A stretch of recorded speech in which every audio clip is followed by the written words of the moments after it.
Welcome to Cloud Radio, made for full-stack cloud operators. Cloud Radio covers all aspects of the business of software. All right, we're happy to have Scott Leese on the show. I've observed him from afar for a while and was honored that he accepted our invite. He's a two-time best-selling Amazon author in the category of sales, three-time SVP of sales at Qualia, Outbound Engine, Main Street Hub. He also maintains many active communities, GTM United. In December, he has an upcoming conference in Costa Rica called Surf and Sales, which he's run for the last 7 years. And just that ability to get people on a plane to travel to one of his events, I think speaks to his reputation in the industry. So, Scott, is there anything else you want to give about your background? No, man, that's plenty. It gets obnoxious. And it shows how old I am and how long I've been around. The more we talk about all the stuff that I've done, so I'm happy to be here, man. Thanks for having me. Awesome. And I guess with that set up, right? You run a consultancy, you have active communities, you're able to, organize a conference. What would it take for you to give all of that up and go work at a SaaS company? Like, what would that category look like? What would the leadership look like? Like, what would it take to get you to drop everything? Well, I think everything would have to drop me, first of all. My all of the projects and businesses that I work on, I think would have to come to a grinding halt and kind of fail. So I can't see myself being motivated to go back and become a VP of sales or a CRO or something like that. The advantages are not really there. I could potentially see myself going back and being a founder and building a software company and taking a big swing. But, if you've done your time, done well, successfully exited out of it and are running your own thing successfully, a lot of people that I know are making significantly more money than they ever did as an operator in a company working for somebody else with less stress. And the thought of going back is like, why? Why would I ever kind of do that? So it's not really about a founder or an industry or a product or something like that. It's just like, it financially makes no sense from a work-life balance and happiness kind of scorecard. It's hard to imagine it making sense. So I think it would take, catastrophe really in my own businesses to drive me back to say, you know what, Matt, I'll be your VP of sales. I just don't see it happening.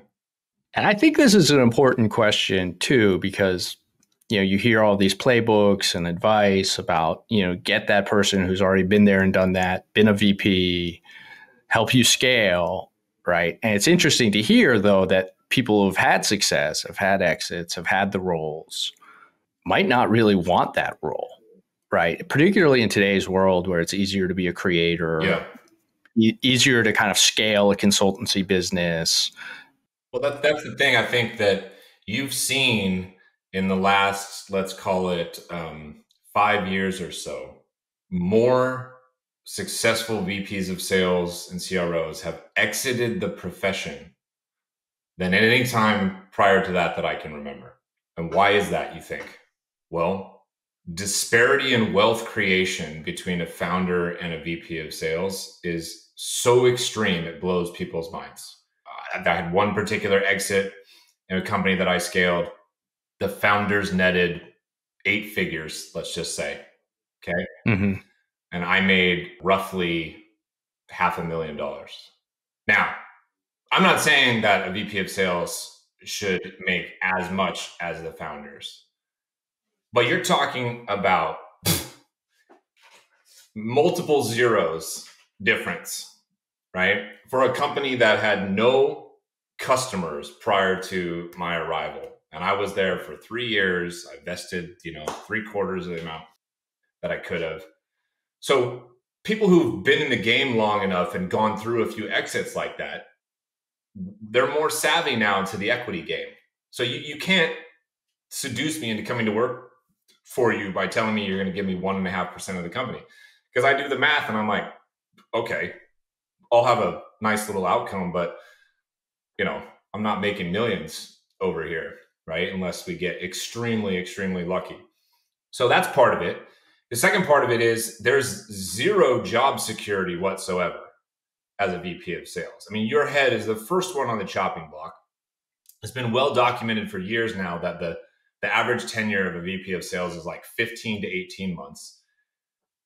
Every single day, I see people on LinkedIn who have been a head of sales, VP of sales for 5 or 6 months, and they're getting let go already because the expectation upon them, to kind of turn water into wine is outrageous, and you're not given much time and much support to get there. So there's that. And then you alluded to it as well. The opportunities to do things on your own have never been easier, whether it's, creator economy stuff, building your brand, doing consulting, doing private coaching, building communities, releasing courses and things like this, running events. I could probably spit off the names of 24 people who are VPs of sales who have taken themselves off the market and are all making way more money, working less, and enjoying themselves more than if they were back in that kind of operator's seat. So there's been a mass exodus of sales leadership talent in the last 5 years or so. That's interesting. And it's fascinating, right? I think for a lot of vantage points, like a lot of the audience here are, investors, private equity, venture capital. And you kind of just assume that people will be attracted to, an SVP role at a growing company. And just the cold reality is not really. Maybe when you're just going through it for the first or second time, maybe even the third time, right? I mean, I did it 6 times. Okay. 1, 2, 3 of the companies have had an exit. One should have a good exit. One did well and then faded into nothing, and one never got really off the ground, right? So you could argue that I did a good job at 5 of the 6, maybe 4 of the 6 if you want to be kind of critical. So I had a pretty good hit rate. And the first time I remember thinking, oh, this is gonna be fun. Like I'm gonna get paid, right? I didn't know any better. And it was my own fault. And I was brand new in my career. I didn't understand the game. The second time I started to get savvy, and I didn't get any equity. And I was like, what is going on here? Right. And eventually I just got smarter and smarter about kind of knowing what was going to be possible. Right. And you just start to realize, like, unless we absolutely hit this like home run of all home runs, and we're selling companies for billions of dollars, and I own 1 to 2%, I'm really not going to make like massive life-changing wealth generation type of money in this VP of sales role.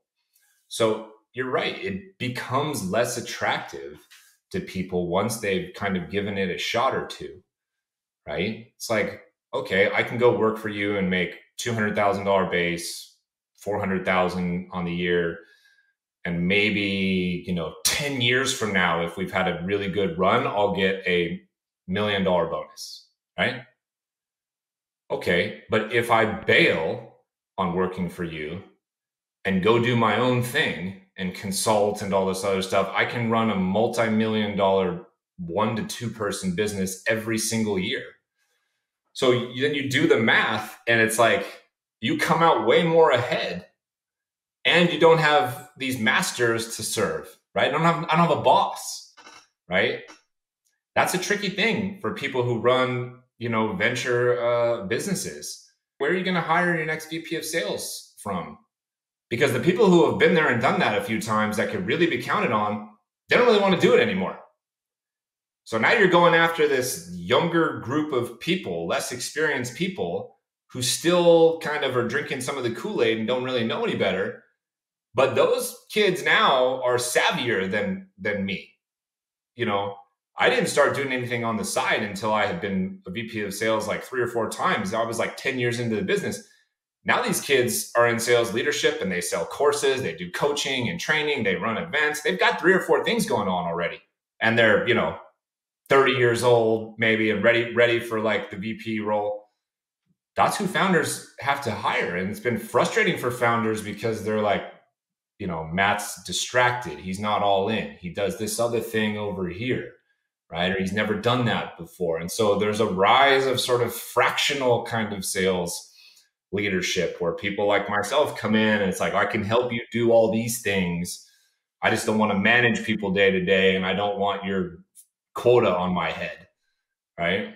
So it's a tough spot. The power dynamic has flipped a little bit, I think, you know? And what would you look for in a first-time VP of sales? Like someone coming up? Yeah, well, they have to almost have something to prove, I think, a little bit of a chip on the shoulder, something to prove. They really want to build something from scratch and be a part of that journey to be able to tell that story. Yes, they still have to believe in the narrative of, hey, you can, make crazy amounts of money, on an exit, and the equity is going to be worth something and all that. They have to have a love for selling and coaching and process and building the right kind of systems to make things repeatable. I think they have to be very competitive, very creative. These are the type of things that you're looking for from somebody. But you also have to find somebody who is not so proud that they think they need to do everything on their own, right? They need to have a support network, whether that's a coach or a consultant or just friends that they have or family members or whatever. They need to have people they can lean on and say, hey, Matt, I'm in this weird situation over here, dude. What would you do? Right? Or how did you solve this, Scott, when you were a VP of sales? How did you deal with this challenge or problem? If you don't have anybody to ask those questions to and get direct feedback from, those people are set up for failure quite a bit. Interesting. And we'll transition from like how you might look at a role or not even look at a role to like, what advice would you give someone at the account executive level or even SDR going into the AE role, how to do due diligence on an opportunity in a company in assessing a role they should take? Yeah, it's a really difficult question. If you're going someplace that already has a team and a process and a product, you really need to talk to people who have been around that company. You need to talk to customers, frankly, to understand, does the product work? Is it good? Why do you like it? Have you thought about canceling it? You need to talk to people who work at this company already in the role that you're in and supporting roles. Is it possible to hit quota? Do I get coaching? Do we have any tools? How do they manage us? Right? Talk to people in customer success roles and figure out, are customers happy? How many support tickets do you get all the time? And you need to look at, now more than ever, I think you have to avoid these sort of nice to have features and widgets that are masquerading as a company. Because when times are tough, those are the first things that get cut. Those are not the things that people see as essential to run their business. So I think you've got to look for platform opportunities, things that power an entire business, right? Those things, I'm not saying it's going to be easy, but those things are essential. Everybody has to have some tool to make phone calls or some tool to acting as a CRM, right? You don't have to have this little widget over here that does this one fancy little thing. So, I caution people a lot about falling victim to this like shiny new toy kind of syndrome, right? It's like, would you buy that if you were running one of these businesses? Or would you look at it as an unnecessary expense if you were cash constrained? So these are just some of the things that, somebody sizing up these different roles should be thinking about. Interesting. And any differences at kind of the VP director level? That could be more of, what are these founders like? What do they know or not know about my job and how to do it or how to sell this product? How involved are they going to be, or are they going to empower me to do what I need to do and kind of stay out of the way? How are the goals being set? Is it top down? Is it a discussion? How flexible are you, in adjusting things based on our model? What's your communication style, right? Do I want to work for somebody who's sending me 900 Slack messages after 10 p.m. on a Wednesday? What's their vision for the company moving forward? Are they well capitalized and in a position to get more capital if that's the type of business? that we're in. You also really need to think, do I want to work with this person for the next few years? Like, am I going to enjoy these conversations, right? Or can I not imagine myself talking to this person or hanging out with them at all? You're going to spend a truckload of time with this person. And on some level, their career is in your hands. So you might as well find somebody that you enjoy hanging out with, spending time with, and working alongside and building something with. And if you don't feel that from the start, it's only going to get worse, because those relationships are ripe with friction and tension all the time. So hopefully you can start from a really strong place. Otherwise, you're in big trouble real fast. Interesting. And what type of founder do you kind of get along best with? CEO you get along best with? I mean, when I'm in an operator's seat, the kind that kind of leave me alone and stay out of the way. When I'm in a consulting seat, the kind who want to learn, who know what they don't know, want to implement feedback, move quickly, ask lots of questions, and things like that, right? It's very difficult, whether you're an operator or in a consultant seat, when you're working with founders who have this idea in their head of how things are supposed to be based on absolutely nothing other than an Excel sales forecasting model that they or their CFO put together. Not based on any real life experience, not based on prior company experience, not based on any interaction with a VP of sales before, just based on some fucking computational model. That's a nightmare for a VP of sales. I can only imagine. That's part of the reason the tenure is 18 months, I guess. Yeah, that's right. That's right. Those situations, right, where it's just some impossible KPI that, eventually that friction is going to end the role. It's a quick road to burn yourself out big time. For sure. Kind of a transition. I don't even know if it's a transition here, but I've noticed a lot of content from you and other people, kind of the shift from go to market to go to network, kind of outbound to inbound, nearbound, where you're leveraging your network. Could you give people a recap of that overall framework? Yeah, the overall idea is that we behave differently now than we used to, and we will continue to evolve our behavior around utilities like the telephone and email as we move forward. If you don't believe me, you just have to pause and think for a second, and I think you'll change your mind. I don't know how old you are, Matt, but I'm 46 years old. When I was growing up and the phone rang in my house, everybody would run to the phone, sprint, because you were excited that the phone rang and you were like, who could it be? Right? Now, if your phone rings, it's a distraction and you're kind of annoyed and you're on the defensive, like, oh God, who's soliciting me now? What spam phone call is this? I have my ringer off 24/7, so I don't even get phone calls. Now, you think about your kids. If you have kids, I have 2 teenagers. They don't use the phone at all.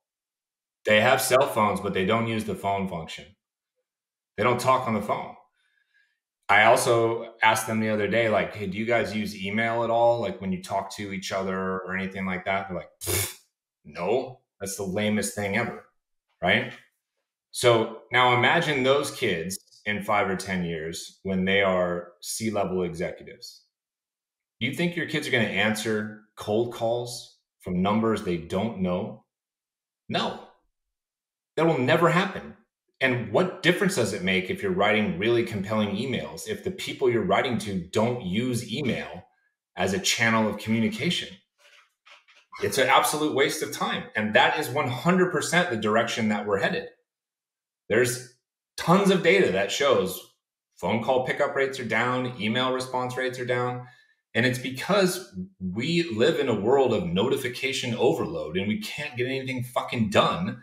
So we don't want to deal with email and we don't want to talk on the phone unless it's people that we already know and trust. So the idea is that you need to build your network up as big and strong as humanly possible. Because in the future, the only way to open opportunity is going to be through somebody that is a mutual connection of whatever party you're trying to talk to. So if I'm trying to get a hold of Matt, and I don't know him, but my buddy Ryan does. I'm like, hey, Ryan, looks like you know this guy, Matt Harney. Do you know him well enough to make an intro? I'd love to talk to him about XYZ. If you can, I'll break you off a piece of the commission if I end up closing a deal. And Ryan's like, yeah, I know Matt. No worries. Let me see what he thinks. So Ryan reaches out to you, Matt, and you trust Ryan that he's not wasting your time. And you're like, yeah, I kind of have that problem. I trust you. This guy Scott's a good guy. His company's pretty good. All right, yeah, make the intro. Sure. And now we've got a mutual opt-in opportunity. And those opportunities are closing at a significantly smaller sales cycle, and they have a larger average contract value. And so the belief is that the old golden market cold calling outbound kind of tactics are dying off, and they're going to be replaced by this go-to-network near-bound kind of motion where you're relying on the strength of relationships that your buyers already have and trust.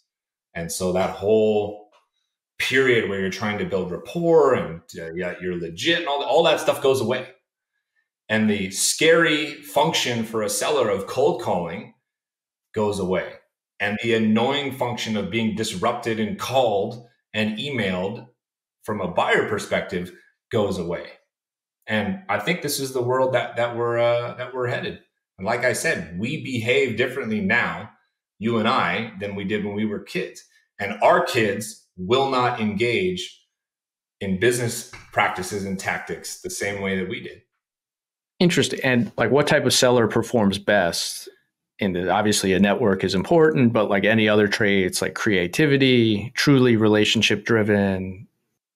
Well, you can't perform the function without a network.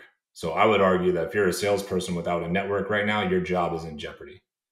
And every single day, one of your KPIs should be how many people did I add to my network today?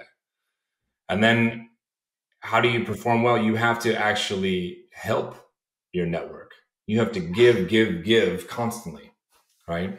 Help out 10 people for every one thing you get helped with, right? So share what you know, connect people to each other, this type of stuff. Work to actively strengthen these relationships. Easiest thing in the world if you have a network. I've spent the last 3 months traveling all around the world, basically.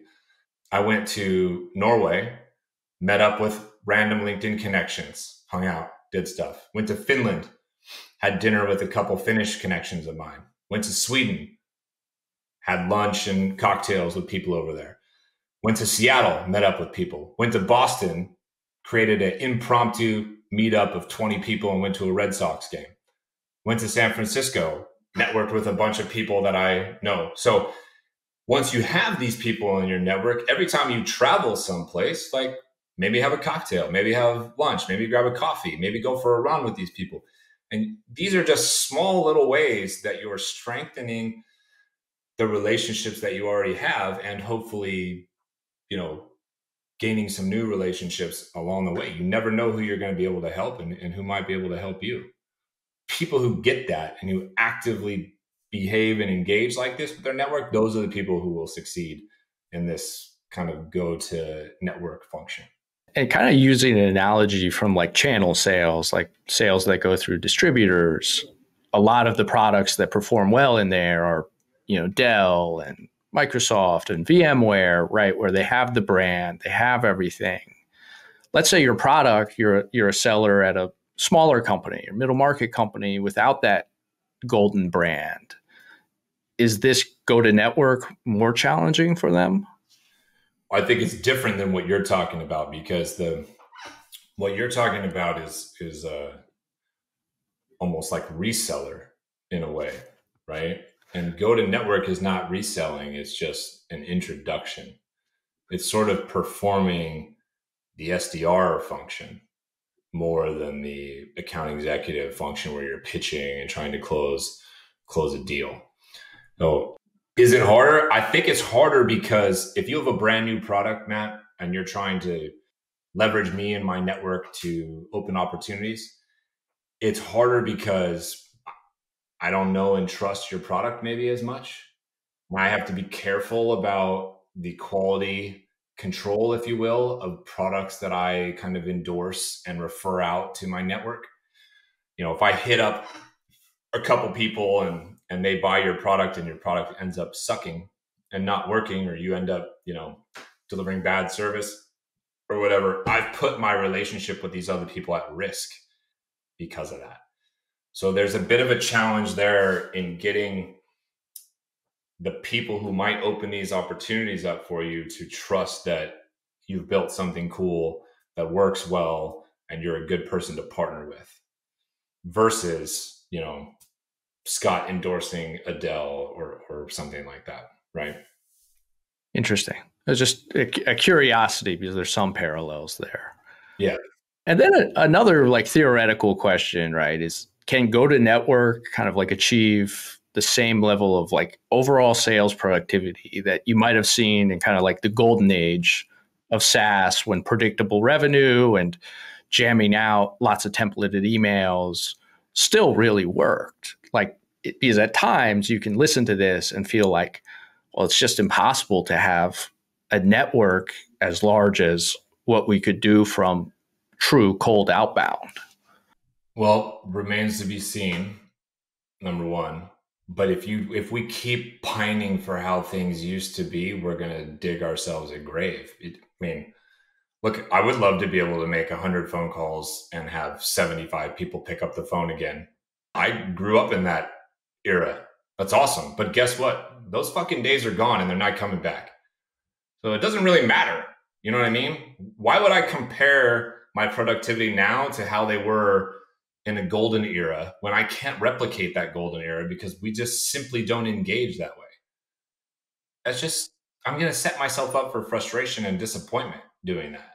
The question is now, can we make this go-to-network function succeed in a way that allows us to sustain growth in a financially responsible manner that creates better, stronger companies, happier, healthier customers, and everybody kind of wins and nobody's had to go through the experience of having their day randomly interrupted and getting hung up on all day long and all that kind of stuff? Can it work?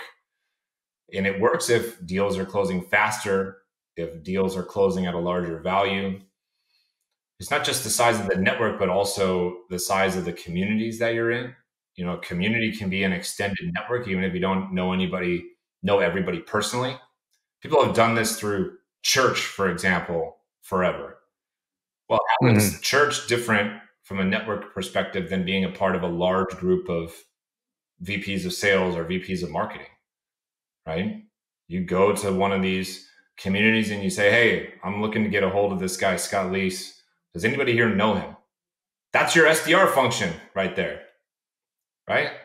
I don't think that I believe in the notion that we will not be able to succeed with this function. Should you only do that function? No, I don't think so. I think like anything else, you should be trying everything and leaning in on the things that work. But I do think you have to prepare for a world where you will not be able to hit your number by making phone calls and sending emails alone. Interesting. I think these are kind of related. I know Sapphire Ventures just had a good conference presentation where they walked through benchmarks they assembled in 2018. 30% of all GTM spend was account executive related. And then in 2013, only 10% of total GTM spend has been account executive related. You mean 2023 was only 2023? Only 10% is actually spent on account executives. Yeah. So you've had that, and as everyone's seen over the last year or two, there's been an incredible focus on quota attainment. Everyone's looking at rep view and 30%, 40%, and there's a lot of pressure on sales. But there hasn't been as much pressure on all of the other 90% of the GTM function. Is there anything you've been seeing in terms of like what's being delivered to reps? Like, is there too much accountability or too much negativity towards sellers compared to the rest of the revenue function? Well, I think there's too much of a disparity in terms of the accountability. If revenue doesn't hit its target, the salespeople are the one who gets the blame. Even if the product was buggy and these new features didn't come out on time the way they said they were, I don't see product people getting fired for that. I don't see the marketing team getting fired for not building a good enough brand or bringing in enough leads. I'm sure it happens, but not with the regularity of salespeople. You know, you see that spend go down. Why do you think that spend is? Because they're hoping that they can just build a good enough product and build a strong enough brand and kind of word of mouth around it that they can have a product-led growth function where they don't even have to bother with having a sales team, because a sales team is expensive. That's how we're viewed as a profession. Still a little bit as a nuisance and a must-have, not something we want to have.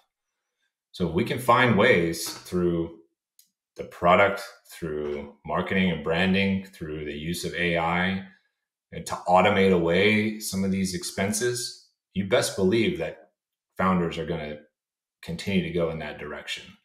They're going to become more and more capital efficient. And I don't think you're going to see these sales orgs of 200 people flying around anymore. I think you're going to see, a handful of really, really elite sellers working for companies. And that's going to be kind of the new norm. Interesting. And what have you seen from, you have exposure to a lot of different companies, a lot of people through your community. Like, what is working right now? Like, what are the areas or motions that are actually working?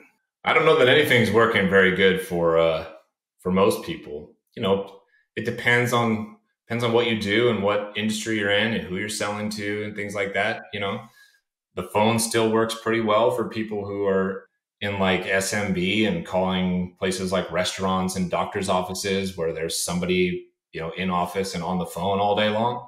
But the phone sucks for working when you're trying to cold call C-level executives right now.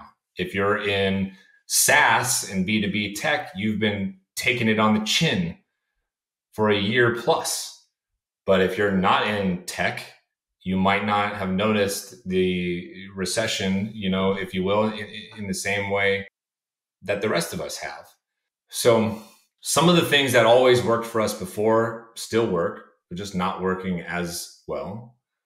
People are trying to get more and more creative. That's where you see this go-to-network function come up. You're seeing people put a lot of time and energy into content creation and brand building and, kind of this slow drip of like association with this particular problem. I don't have this problem right now, but when I do have the problem, I remember this company. They're all over the place everywhere. Like, that's who I should go to solve it.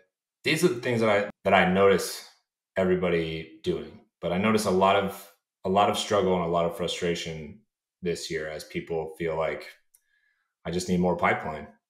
I need more pipeline and I need to be able to convert it better. It's the same thing we've always said. We're just feeling the pain a little bit more right now, I think. Interesting. And this might be related, and it's a LinkedIn post I saw of yours that elaborated on most deals die from predictable, self-inflicted errors. And it goes on to say, and a lot of this is caused by a lack of reverse engineering root causes. So what are some of these self-inflicted errors that are very common? Well, we don't come to people at the right time. They don't trust us enough. We don't have the right product market fit yet. We're priced poorly, maybe too cheap, maybe too expensive. We're not positioned well against the competition, right? All of these things can kind of sabotage and kill off your deals. People don't think that now is the right time to invest, or they've got other priorities that are more important. Your product is outside of our budget right now. How many times this year have you talked to somebody who said, we have no budget for anything right now? A lot, probably, right? If you're a brand new company in a space, there's this perception that the incumbents and larger companies are, better and more trustworthy and established and all that kind of stuff. So you're banging your head against that drum.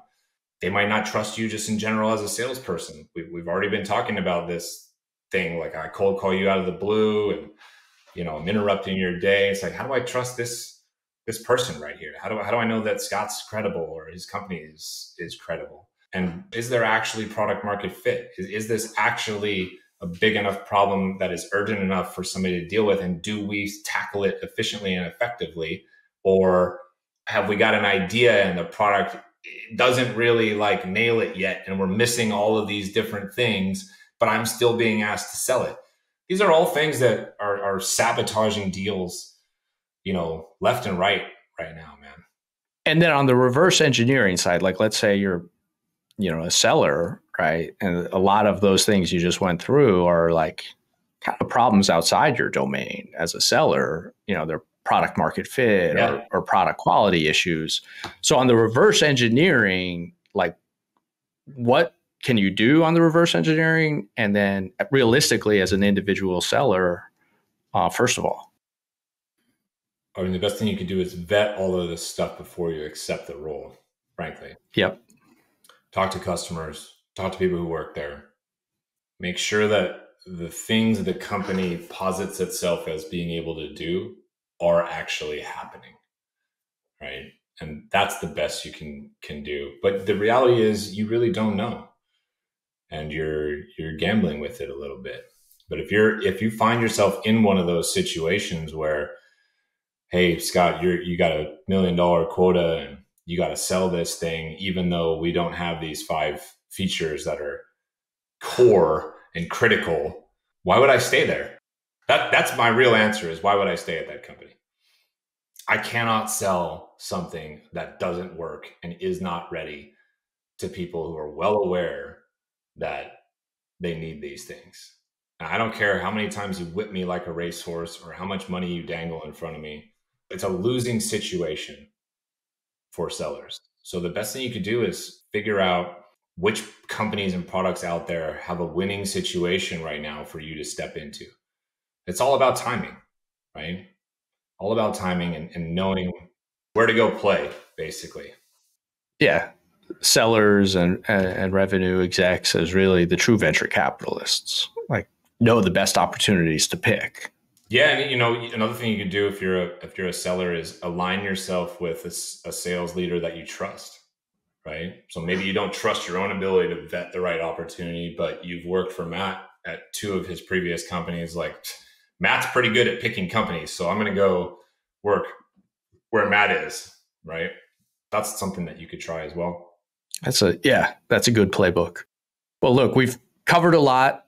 Is there anything you want to promote or plug? I know you have a lot of different things going on. There's a million things going on. Surfinsales.com, you could check out. This is a small micro sales conference out in Playa Grande, Costa Rica. We rent houses right on the beach and do sales and entrepreneurship content for a few hours a day. And then we go surf and eat food and have drinks and just network. So check that out if you're looking for an antidote to the big, huge, stuffy sales conference world of 10 hours of content a day in the Marriott in San Francisco or St. Louis or someplace like this. Yeah, it sounds substantially better. So we'll include the link to the Surf and Sales ticket page and hope people carve out some time for that. And again, Scott, thank you for the time and all the insights here. Oh, you're welcome, Matt. Thanks for having me.